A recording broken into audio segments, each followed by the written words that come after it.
el laboratorio de los trastornos gastrointestinales y hepático-pancreáticos. La primera parte, los trastornos gástricos. Bueno, básicamente vamos a hablar acá de los trastornos que afectan al aparato digestivo en relación a úlceras pépticas y algunas consideraciones de tipo general en relación al estudio macroscópico de la secreción gástrica relacionada con algunas entidades clínicas tipo neoplasias, parasitosis, etc. En primer lugar, hay que considerar lo siguiente: ¿en qué consiste el contenido gástrico? En primer lugar, el contenido gástrico es una secreción que se halla regulada por el sistema nervioso central, ¿no?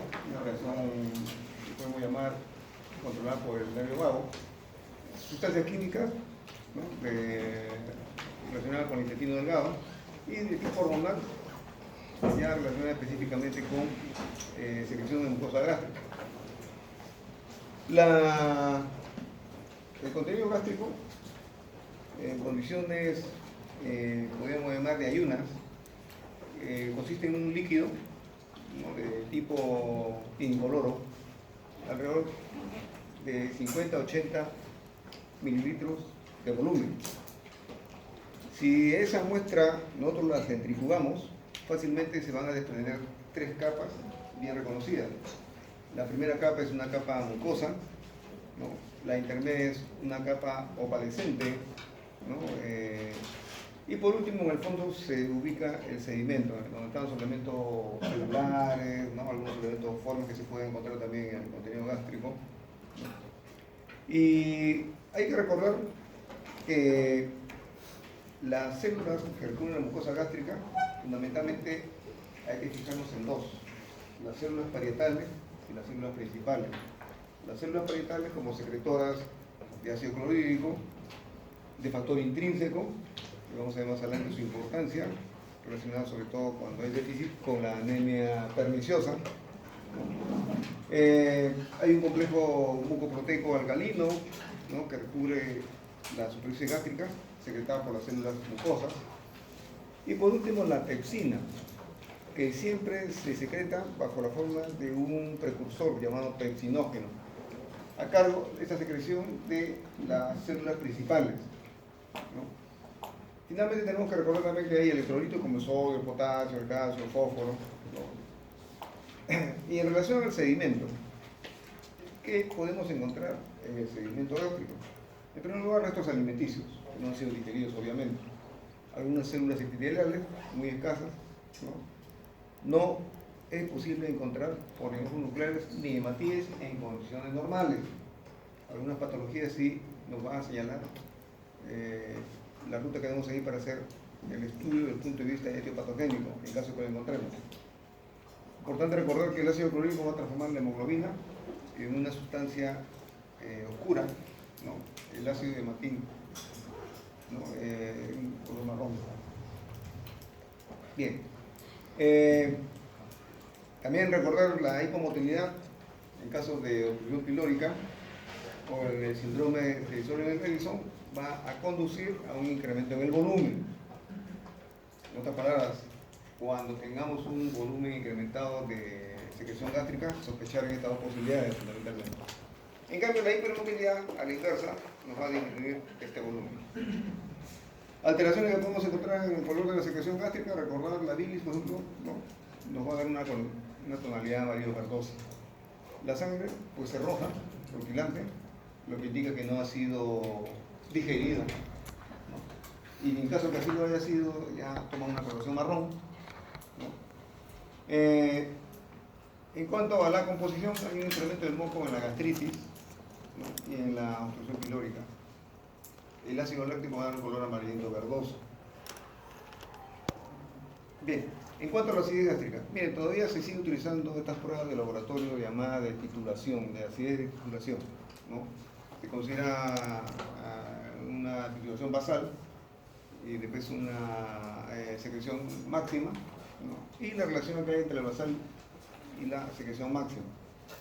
Por ejemplo, en la úlcera gástrica o en una neoplasia, podemos encontrar tranquilamente un basal de acidez gástrica -2, menor a 12 miliequivalentes, ¿no?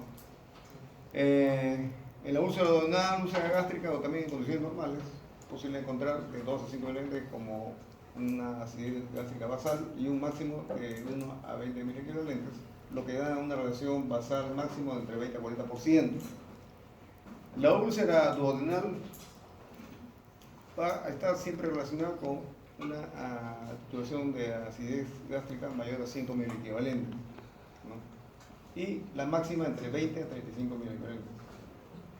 En el síndrome de Soling-Ellison y en la úlcera duodenal también, siempre la titulación máxima puede estar ubicada en estos valores, de rango 35 a 70 miliequivalentes, y con una relación basal y acidez máxima de 40 a 60%. Esto es lo que nos va a dar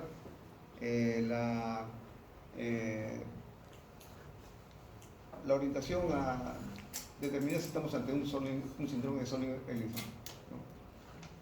Entonces, ustedes observen acá el síndrome de Soling-Ellison, el basal mayor a 20 miliequivalentes y una acidez gástrica máxima de 60 miliequivalentes le da un porcentaje mayor al 60% de incremento.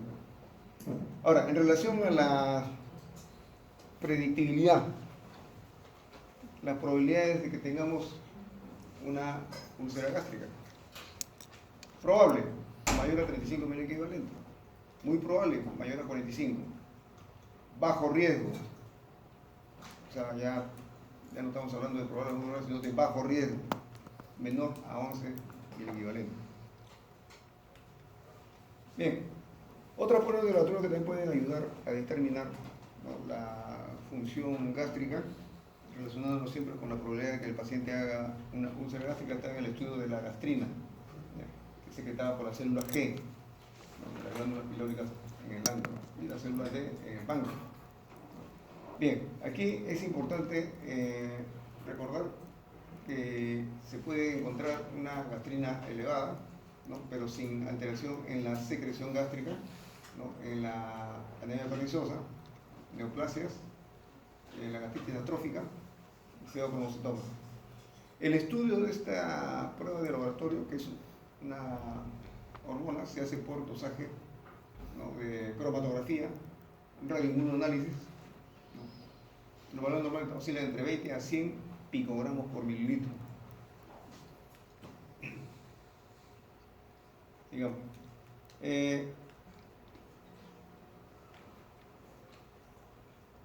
Algunas otras hormonas que es importante recordar acá: el polipéptido intestinal vasoactivo, ¿no?, tiene alrededor de 28 aminoácidos, forma parte de la familia de las secretin-glucagón, producidas por las células del páncreas, que va a causar vasodilatación y hipotensión episódica, porque va a producir un relajamiento del músculo liso, ¿no?, y va a suprimir la acción constrictiva intestinal. Bien, la otra sustancia o enzimas que hay que tomar en cuenta es la pepsina y el pepsinógeno, ¿no? La célula principal gástrica, activada por HCl, ¿no?, puede secretar estas sustancias, ¿no? La insulina, ¿no?, está asociada con hiperacidez e incremento del volumen del jugo gástrico, lo que indica una acción vagal intacta. Entonces se utiliza básicamente el dosaje de insulina para saber cuando el paciente tiene una hiperacidez gástrica y se indica una recesión del nervio vago, ¿no?, para ver si el procedimiento ha sido eficiente. Se hace un dosaje de insulina.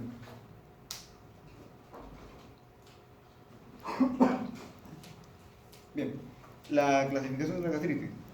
Aquí sí es importante recordar esta clasificación porque nos va a ayudar en relación a las pruebas de laboratorio que nos conducen a un diagnóstico. Miren, la gastritis aguda, ¿no?, es una inflamación superficial de la mucosa relacionada con antiinflamatorios no esteroideos, ¿no?, el ingesta de alcohol, aspirina, cáusticos, pacientes sometidos a irradiación, ¿no?, pacientes en estado crítico, ¿no?, a veces pacientes que han sufrido, por ejemplo, un accidente cerebrovascular, son intervenidos quirúrgicamente para impedir que el edema cerebral conduzca a lo que se le conoce como un fenómeno de enclavamiento que puede haber un paro cardiorrespiratorio. Bueno, estos pacientes, cuando son sometidos a una intervención quirúrgica, pueden hacer gastritis aguda, ¿no? Como una secuela, y eso amerita siempre una evaluación permanente para este tipo de pacientes críticos. Gastritis erosiva aguda, ¿no? En la cual hay una pérdida focal del epitelio gástrico superficial. Si la lesión es múltiple, va a producir hematemesis, una hematemesis que se puede llamar así en capa, ¿no? ¿Dónde podemos encontrar esto? Pacientes en shock, pacientes en estrés de aquellos que han sido gran quemados, ¿no? Accidente cerebrovascular, fármacos en sobredosis, ¿no? Y la ingestión y ingesta de alcohol. La gastritis ulcerosa necrotizante, ¿no? Se produce tras, bueno, una ingesta de pacientes suicidas generalmente, ¿no? La llaga, los ácidos fuertes. Bien, la gastritis crónica. Últimamente se ha puesto mucho énfasis en este tipo de gastritis y siempre se va a asociar al Helicobacter pylori. En este caso, no es la única causa de gastritis crónica, pero hay un alto porcentaje en nuestro país, una gran incidencia, ¿no? La gran mayoría es asintomático, va este Helicobacter pylori cuando colonizar la superficie del epitelio bajo la fina capa de moco y también puede comprometer la lámina propia, ¿no? Bien, las pruebas diagnósticas para determinar la presencia de Helicobacter pylori son de dos tipos, ¿no? Aquellos que no requieren endoscopía y otros que sí lo requieren. O sea, más fácil no puede ser la clasificación. Las que no requieren endoscopía, la que más se usa acá en nuestro medio es el test del aliento con una urea marcada con carbono 13, ¿no? Entonces, este es una prueba fácil de realización, ¿no? Que me permite orientarme si estoy ante la presencia del Helicobacter pylori como causante de gastritis crónica.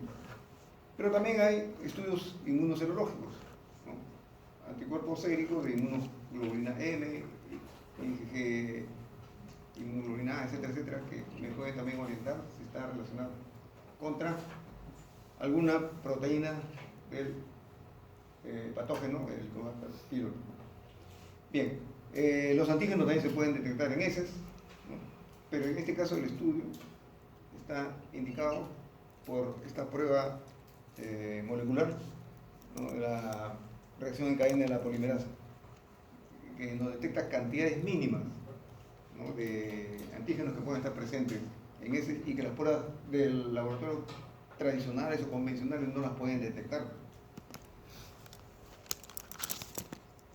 La que requiere endoscopía sigue siendo el test rápido de ureasa en tejido, pero ya esto en tejido, ¿no? El estudio histológico, ¿no? El cultivo biopsia, por medio de una biopsia, y también el estudio de la reacción en cadena de la polimerasa de la biopsia obtenida en el procedimiento intervencionista. Bien, sigamos. La gastritis crónica de tipo autoinmune, ya como su nombre lo dice, está asociado a algún anticuerpo dirigido contra alguna proteína o alguna estructura de nuestras propias células, ¿no? En este caso, las más importantes son los anticuerpos contra células parietales del cuerpo gástrico. Y en este caso, como habíamos dicho, si las células parietales son las que producen ácido clorhídrico, factor intrínseco, cualquier anticuerpo dirigido contra alguna estructura proteica va a producirme la anemia perniciosa, debido a que neutraliza el factor intrínseco, ¿no? Va a haber una disminución entonces de la producción de HCl hipoclorhídrica en los ancianos. También hay que descartar que se deba a una causa autoinmune y no a un problema degenerativo. Pero si fuera de tipo autoinmune, de todas maneras, descartar que esté dirigido contra algunas proteínas de células parietales, ¿no? Bien, la gastritis reactiva o reflujo. En este caso el líquido donal es alcalino, con bilis refluye al estómago, ¿no? Esto va a suceder por la aplicación prolongada de antiinflamatorios no esteroideos, una lesión lipotóxica. Pocos casos se relacionan con tratamientos postquirúrgicos, sobre todo cuando hay resección parcial del antro gástrico. Bien, sigamos. También hay otro tipo de gastritis crónica, la gastritis hipertrófica, en la cual se van a encontrar unos pliegues mucosos gigantes, gastritis linfocítica, de origen viral, ¿no? La gastritis crónica específica ya está relacionada con algunas patologías, como la tuberculosis, una gastritis granulomatosa, presencia de parásitos, asociados entonces a una eosinofilia, ¿no? La gastritis infecciosa por bacterias ácido resistentes, también es importante tomarlos en cuenta. Bien, sigamos, ¿qué podemos decir en relación a la úlcera péptica? Bueno, la úlcera péptica es una lesión solitaria de la mucosa gástrica, o duodenal también, ¿no? Que puede extenderse hasta el ocular y mucosae. En este caso, estamos ante una emergencia médica, por la posibilidad de que haya un sangrado masivo, ¿no? Carcinoma gástrico, bueno, en este caso es una neoplasia, ¿no? Y las enfermedades que predisponen son la gastritis crónica trófica, ¿no? El pólipo adenomatoso, carcinoma intramucosa y luego el cáncer invasivo en el fundus o en el anthrax. El tratamiento necesariamente es quirúrgico.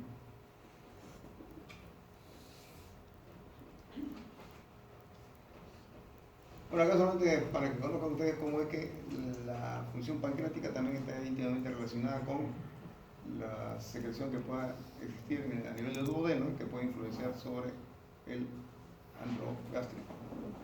La hormona más, la enzima más relacionada en este caso es la colecistoquinina.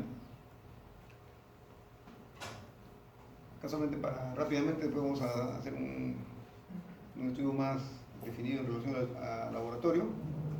El jugo pancreático, bueno, contiene algunas enzimas como la tripsina, que se puede determinar por medio de un test llamado SCREEN, ¿no? La amilasa, que también el mismo test nos puede ayudar a definirlo, tanto desde el punto de vista de la deficiencia cuantitativa o la deficiencia de una amilasa urinaria, en el caso de pancreatitis aguda.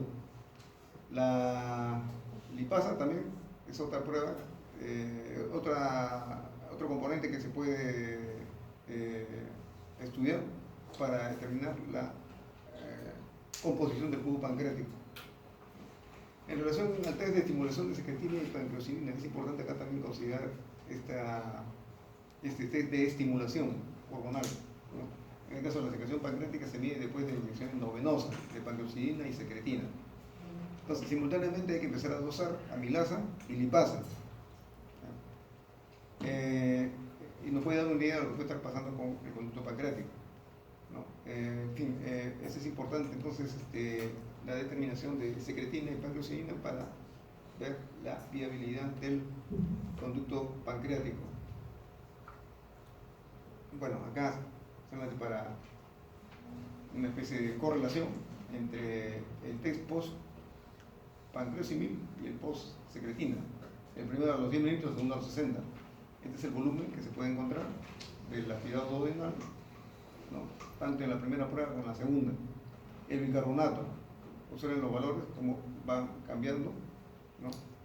Si se encuentran reducidas las concentraciones del bicarbonato, ya se puede hablar de que hay un daño pancreático. Bueno, acá también hay unas fórmulas relacionadas con la titulación del bicarbonato en el aspirado duodenal. Estas pruebas tienen un defecto, de que como son pruebas invasivas, ocasionan mucha incomodidad al paciente. Y a veces hay algunos que son muy resistentes a realizarse esta prueba y no la soportan, ¿no? Bien. En relación al líquido duodenal, bueno, recordar, consiste pues en un exudado o una excreción de la glándula de Brunner, ¿no? Está ubicada en el duodeno. Vamos a encontrar bilis como secreción hepática, jugo pancreático, tripsina, amilasa, lipasa. El examen físico es un líquido incoloro, claro, acuoso, ¿no? Su volumen de 7 a 20 litros en un estudio de 24 horas, un pH alcalino, ¿no? Poseen esta densidad de 1007 a 1042. Bien, a la microscopía óptica, ¿qué podemos encontrar en el sedimento de este líquido duodenal? Células epiteliales de tipo columnar, leucocitos escasos, cristales, que no son sino producto de la secreción biliar o pancreática, ¿no? Bicarbonato de calcio, por ejemplo, Se puede encontrar en casos patológicos parásitos, amebas, ascaris, ¿no? O células neoplásicas. Entonces ahí por eso es importante hacer el estudio microscópico del líquido duodenal cuando sospechemos estas entidades clínicas. Bien, las enzimas pancreáticas, lugar de formación, el epitelio ductular, centro acinar y distal. Componentes, agua, bicarbonato, ya lo hemos mencionado.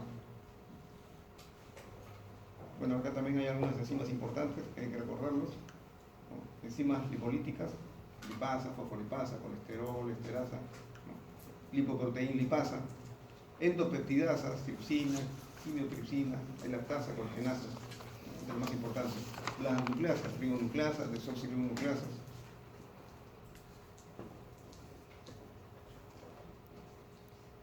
Bien, en relación a la función exocrina del páncreas, hay un test que requieren intubación, ¿no? Son muy complejos y su complejidad está precisamente por el tema de cómo abordar la reacción del paciente al hacerse estos procedimientos. La ventaja es que traen más información de todas las pruebas relacionadas con la función pancreática, ¿no? En este caso se realiza por intubación, ¿no? Se aborda por el estómago, llega todo el duodeno, hay una aspiración de la secreción táctica después de una estimulación del páncreas, directamente con secretina y con la citoquinina, o indirectamente por medio de una comida ya estandarizada, además la comida de lunes, ¿no? Es un líquido de 300 mililitros de leche, aceite vegetal, dextrosa, ¿no? Y a partir de ahí comienza después a medirse la concentración de enzima pancreática. Bueno, también hay otro test, el benzol tirosil paramino benzoico, ¿no? El test de pancreolauril, ¿no? Son variantes que permiten hacer el estudio del páncreas exocrino. En este caso no requieren intubación, ¿no? Basta con tomar una muestra de sangre.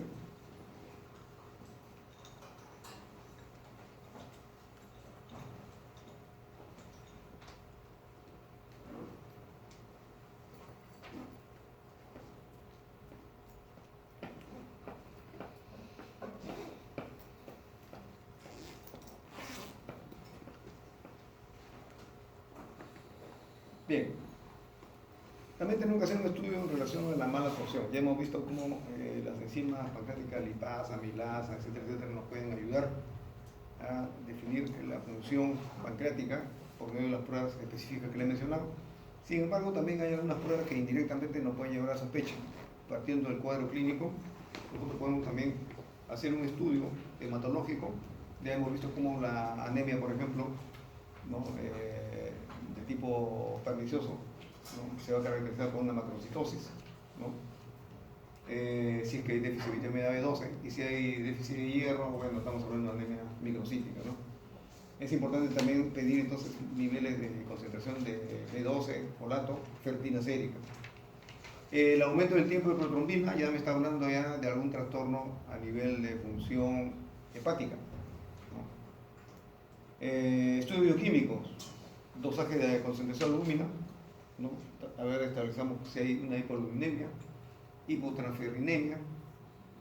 Acuérdense que la transferrina es una molécula que transporta el hierro, ¿no? Hipocalcemia, hipofosfatemia, ¿no?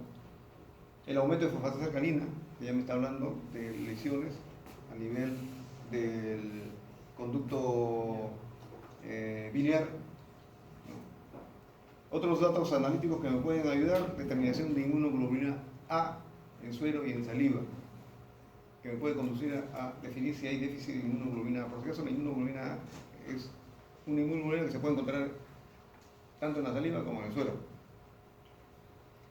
Si estamos sospechando alguna enfermedad de mala absorción por la gliadina, entonces aquí el estudio de anticuerpos antigliadina para definir enfermedad celíaca, ¿no? El hipotiroidismo es importante acá también para el estudio del funcionamiento de la zona tiroidea.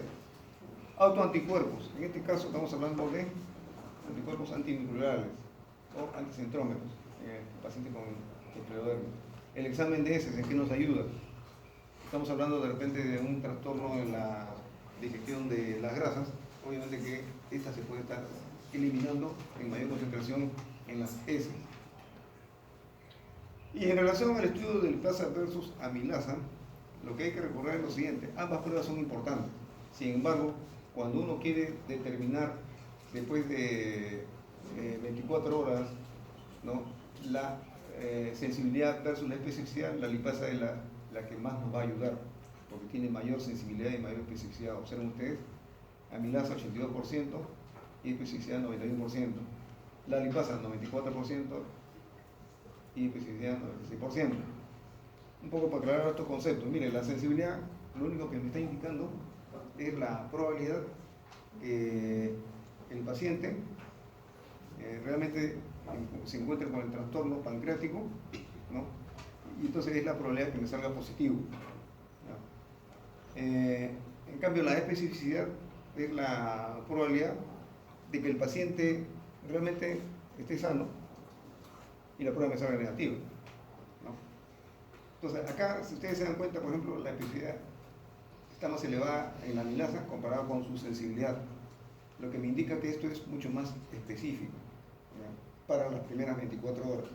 En cambio, en el lipasa, observen, tanto la sensibilidad como la especificidad tan elevada, y siempre la especificidad está mucho más elevada en la lipasa, transcurrida más de 24 horas, más de 24 48 horas.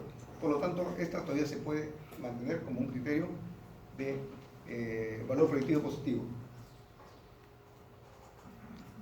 Bien, bueno, en relación a la función de la gastroenteritis básica en absorción, secreción, transporte, ¿no? Aquí es importante recordar para cuando abordemos el tema de la diarrea. Ustedes saben de que el fenómeno básico en la diarrea, ¿cuál es? La incapacidad para absorber agua, ¿cierto? La alteración relacionada con este fenómeno de la diarrea puede obedecer a muchas causas.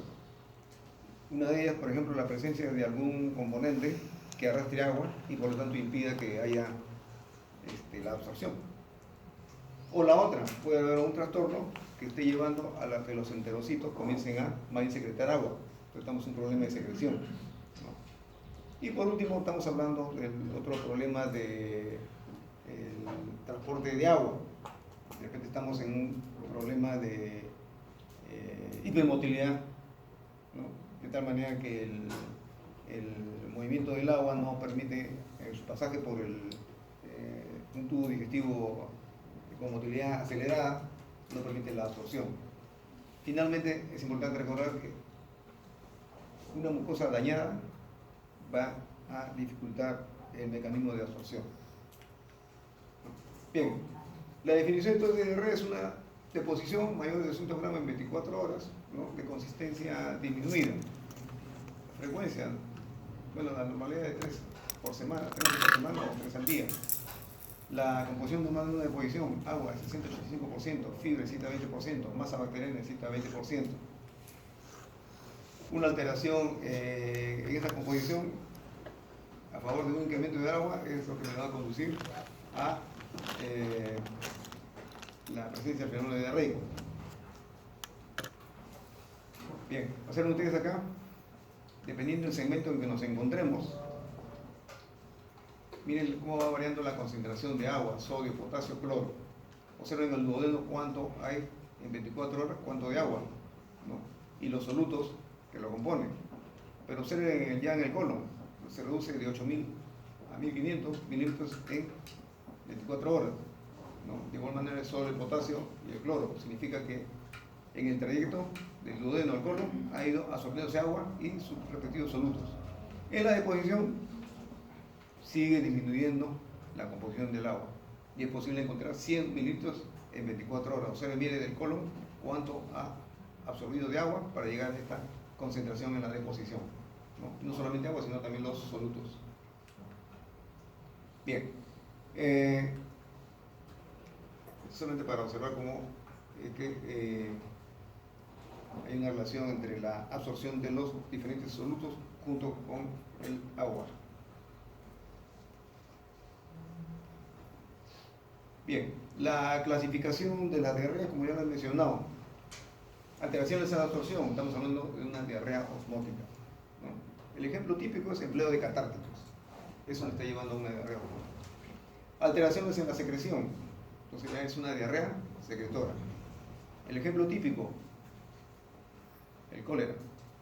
El virus cólera va a actuar sobre el enterocito en el metabolismo del AMP cíclico. ¿Y qué va a suceder? Que comienzan a secretarse agua. ¿Ya? Alteración en la motilidad. Una hipermotilidad me va a llevar a un transporte acelerado del agua y por lo tanto disminución en la absorción. Y procesos inflamatorios de mucosa intestinal me está produciendo una diarrea de tipo inflamatoria, ¿no? En la cual hay exposición de células epiteliales que antes estaban protegidas por los enterocitos. Y obviamente que estas células no pueden absorber el agua. Bueno, este es el caso de diarrea osmótica, observen ustedes, ¿no? La presencia de estructuras que arrastran agua, impiden su absorción del agua, ¿no? La clasificación de solutos osmóticos, los no absorbidos, disacáridos, ácido graso de cadena corta, retención de cationes, incremento de la carga osmótica transitoria, la absorción de ácidos gástricos, ¿no? Disminución de carga osmótica, absorción de fluidos, ¿no? Los no absorbibles, o sea, o no metabolizables. En este caso, el tratamiento del ayuno con el ayuno se de la diarrea, ¿no? Otras componentes que me pueden producir la diarrea osmótica de origen exógeno, los laxantes, ¿no? Que contienen magnesio, lactulosa, ¿no? Los antiácidos que contienen mucho magnesio, ¿no? Todos ellos arrastran agua. Alimentos, sorbitol, el manitol también tienen el mismo efecto. Medicamentos como la colchicina, colestiramina, la neomicina, de igual manera, arrastran agua, entonces impiden la absorción.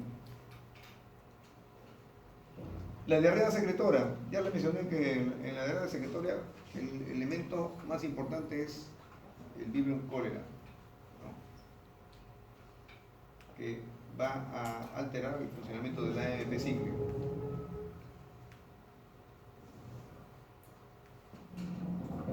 En este caso, la diarrea secretoria, su característica fundamental es que no va a ceder con el ayuno. Tenemos que combatir el agente causal que me está produciendo, desde el punto de vista patológico, incremento en la secreción de agua. La diarrea de tipo inflamatorio, hay daño enterocítico e inflamación asociada, ¿no? En este caso, el tipo infecciosa es un ejemplo de diarrea de tipo inflamatoria. Hay colonización, adherencias, invasión y presencia de citotoxinas, ¿no? La respuesta inflamatoria puede ser celular, humoral, como ya hemos visto en todo proceso inflamatorio, fagocítica. Bien, hay un incremento en la secreción intestinal, un incremento en la motilidad. El daño del epitelio, ¿no? Va a alterar la permeabilidad. Si el daño es grave, va a haber exudado desde los vasos capilares. En el intestino delgado, ¿qué se puede observar? Atrofia vellocitaria, hiperplasia de triptas. En el colon, las células del colon atenuados, o sea, inmaduros, ¿no? Criptas regenerativas irregulares e hiperplásicas, lo que está mostrando también hay un daño en mucosa que también altera el proceso de absorción de agua. Trastorno de motilidad. Bueno, en toda diarrea, por el incremento de agua intraluminal, hay incremento también de motilidad, ¿no? Este es un evento único, primario y menos frecuente. Entonces, el aumento de la motilidad que va a conducir tiempo insuficiente para la absorción. Bueno, la mala absorción ya lo hemos mencionado en relación siempre está relacionada con nutrientes, ¿no? Puede ser global o parcializada, ¿no? Congénita o adquirida. Presencia de macromoléculas, ¿no? Pueden ser moléculas absorbibles, ¿no? Lípidos, hidrato de carbono, proteínas, todos ellos tienen que digerirse hasta sus componentes más elementales capaces de ingresar a través de la mucosa intestinal para incorporarse al medio interno, ¿no? Por ejemplo, los lípidos tienen que ser reducidos a ácidos grasos y monoglicéridos. Los hidratos de carbono a monosacáridos. Las proteínas a aminoácidos y diiotripéptidos. Bueno, las vitaminas conjugadas en vitaminas libres. Recordar en relación a los lípidos, distinguir el fenómeno de emulsión, ¿no? En el cual es una reducción de las grasas en pequeñas gotitas casi microscópicas, para que se mezclen con todo el resto de componentes, ¿no? En la formación de micelas que podemos encontrar, fosfolípidos ingeridos, fosfolípidos biliares y sales biliares.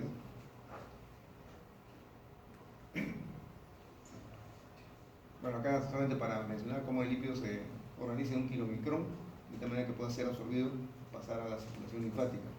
Esto solamente es base, una especie de base para que entiendan los mecanismos que voy a mencionar posteriormente, y que el laboratorio nos puede ayudar, ¿no?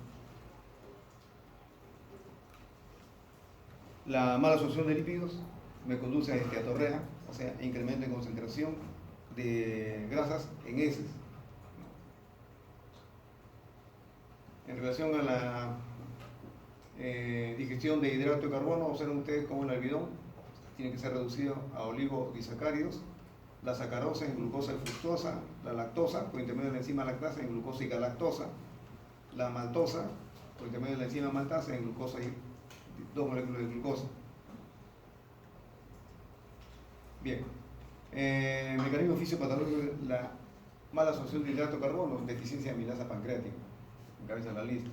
Alteración de disacaridasas en el intestino, o sea, la enzima llamada lactasa. Me va a producir ahí una alteración si no funciona bien esta enzima. Bueno, sigamos acá, esto solamente de pasada, es el déficit de lactasa, ¿no? Hay un déficit adquirido, ¿no? Que es una actividad reducida por daño difuso intestinal, giardiasia, rotavirus, enfermedad celíaca, sobrecrecimiento bacteriano. En relación a las proteínas, observen ustedes cómo el pepsinógeno gástrico va a pasar a pepsina, ¿no? Los aminoácidos en el duodeno se incrementa gracias a la presencia de colecistoquinina, ¿no? Y que va a inducir la secreción de enzimas pancreáticas. Recordar, las enzimas pancreáticas solamente se generan bajo un precursor. Ya fuera en la luz intestinal recién van a pasar a convertirse el tripsinógeno en tripsina. Si sucediera presencia de tripsinógeno a nivel de conductos pancreáticos, ya estamos hablando de trastornos relacionados con pancreatitis aguda.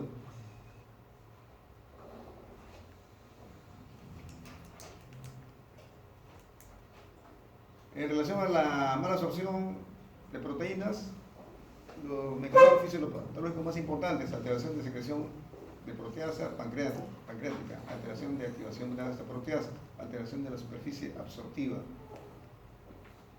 En relación a minerales, el hierro, vamos a poner acá, intestino delgado, proximal, va a participar en el transporte activo. La absorción del hierro orgánico a través del núcleo ¿no? Me va a inducir a una mayor incremento de hierro inorgánico. La acidez gástrica va a aumentar la quelación y absorción de hierro, ¿no? Alteraciones de mucosa intestinal, ingestión de grandes cantidades de hierro, fosfatos, carbono y fitatos. Todo esto puede inducir a una disminución en la absorción.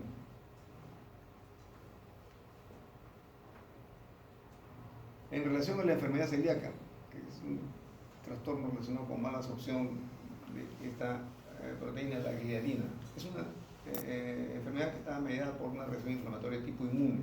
¿Contra qué? Contra el gluten, ¿no? Hay una predisposición genética, se caracteriza por tener esta estructura del HLA en este tipo de pacientes. Si encuentran este tipo de pacientes con esta estructura del HLA de Q2 o HLA de Q8, es probable que haya una predisposición genética a la enfermedad celíaca, ¿no? La inmunidad se encuentra alterada. ¿Qué vamos a encontrar? Infiltrado linfocítico en mucosa, ¿no? En la lámina propia, en el epitelio. Formación de anticuerpos circulantes, ¿no? Antiendomicio y antitransglutaminasa, atrofia de vellosidad intestinal, ¿no? Y en este caso los test de mala absorción que nos pueden ayudar, la test de mala absorción de glucosa, de grasa. En este caso el estudio de la excreción fecal es importante valorarla. Normalmente podemos tener hasta 6 gramos por día de grasas en las heces, ¿ya? El test de tiroidina marcada con grado 14 también es otra forma de determinar las alteraciones de tipo metabólico diabetes, obesidad.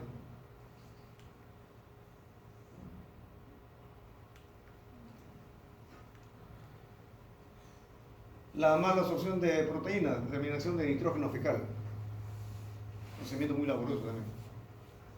La mala absorción de carbohidratos, ¿no? Ese con pH menor a 5, presencia de ácido graso de cadena corta en el colon. En este caso, el test de hidrógeno del aliento, o la galactosa urinaria tras ingesta de lactosa, el test de dextrosa, son pruebas que son fáciles de realizar. En este caso no requieren mayor procedimiento invasivo.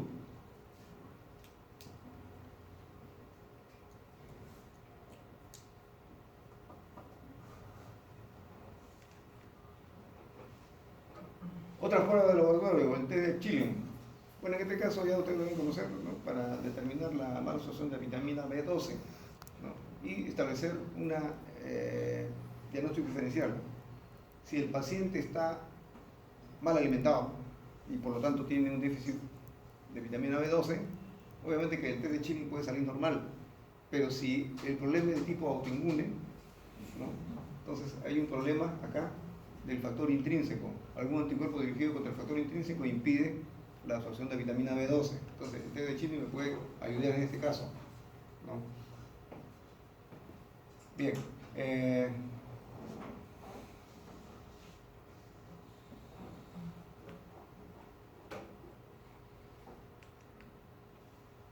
El test de secreción biliar también puede ayudar, pero estas pruebas, repito, no están muy difundidas en los laboratorios. Aquí este es un cuadro que les puede ayudar a determinar qué pruebas de laboratorio les van a orientar rápidamente para saber si estamos ante estas determinadas entidades clínicas: esteatorrea, enfermedad celíaca, intolerancia a la lactosa, síndrome carcinoide, diarrea funcional, carcinoma intestinal y un proceso inflamatorio intestinal. La batería de pruebas que nos puede ayudar: presencia de grasa fecal, o la prueba de tolerancia a la lactosa, o la determinación de carotenos, el suero o de vitamina A, vitamina B12 y folatos, el suero, la prueba de Chilling que ya lo hemos visto anteriormente, ¿no? La prueba de absorción de silosa, la presencia de sangre oculta en heces, ¿no? Antígeno carcino embrionario, este es un marcador tumoral. El ácido 5-hidroindolacético también es otra prueba de laboratorio que también puede ayudar para algunas de estas necesidades clínicas. La prueba de enzimas pancreáticas y por último la característica del examen de heces. Por ejemplo, la esteatorrea, ¿qué nos interesa acá? Por ejemplo, ¿no? Miren, grasa fecal va a ser anormal, tolerancia a la lactosa también puede ser anormal. En cambio, presencia de caroteno va a estar normal, no tiene por qué estar alterado. Vitamina B12 o folato puede estar disminuido, ¿no? La prueba de Chilling aumentado, miren sangre oculta en ese, en esteatorrea, negativo, no tiene por qué haber sangre, ¿no? Pruebas de enzimas pancreáticas, bueno, está alterado, ¿no? Característica de las heces, fétidas, grasosas, ¿no? O sea, tiene una característica, la grasa por cierto tiene un olor característico que nos dice que efectivamente está incrementado en las heces, en la esteatorrea. Entonces, este es más o menos un perfil que nos puede ayudar a definir que estamos ante una esteatorrea. En la enfermedad celíaca, observen ustedes qué es lo que aquí puede estar alterado en la enfermedad celíaca. Por ejemplo, acá la prueba de Chilling puede estar normal o alterado, ¿no? Después, a ver, veamos otra prueba. Tolerancia a la lactosa, ¿no? Hay una alteración acá. ¿Qué más acá? Pruebas. El examen de ese es variable, ¿no? Puede estar diarrea o puede haber normal las heces, ¿no? En relación a la intolerancia a la lactosa, observen ustedes acá, a ver, observen, tolerancia a la lactosa va a estar anormal, ¿no? Examen de heces diarreicas asociadas a cólicos, ¿no? Entonces esto nos puede dar más o menos un cuadro de intolerancia a la lactosa con estas dos características. El resto de la prueba obviamente va a estar normal. El síndrome carcinoide, miren, puede estar sangre oculta en heces, negativo o positivo, ¿no? Es variable. Acá, el antígeno carcino embrionario puede estar normal o alterado. Características de las heces diarreicas, son diarreicas, y hay un rubor cutáneo característico, que nos habla de un síndrome carcinoide. En la diarrea funcional, todo lo vamos a encontrar normal, excepto que las heces son diarreicas. En el carcinoma intestinal, sangre oculta en heces, puede estar negativo o como positivo, lo más frecuente es positivo, ¿no? En relación al examen de heces, hábitos intestinales alterados. El paciente puede estar o estreñido y después bruscamente pasar a diarrea. Después hay periodo de normalidad y después nuevamente igual, diarrea o estreñimiento. Alteración de hábitos intestinales alterados. Como digo, acá el dato característico es libre de buscar sangre oculta en heces si sospechamos en pacientes con carcinoma intestinal. Como protocolo, a veces se aconseja que pacientes ancianos que tengan alguna alteración de hábitos intestinales, inmediatamente sospechar carcinoma intestinal y pedir rápidamente Tevenón en heces. Una inflamación intestinal, ¿qué podemos encontrar? Igual, sangre oculta en heces por proceso inflamatorio, ¿no? ¿Cómo está la concentración de vitamina B12 y folato? Pues está normal o disminuido, ¿no? ¿Qué encontramos en relación al examen de heces? Diarreas, pues está ahí sanguinolento. Bien, esta es más que todo la primera parte. Vamos a ir ahora al estudio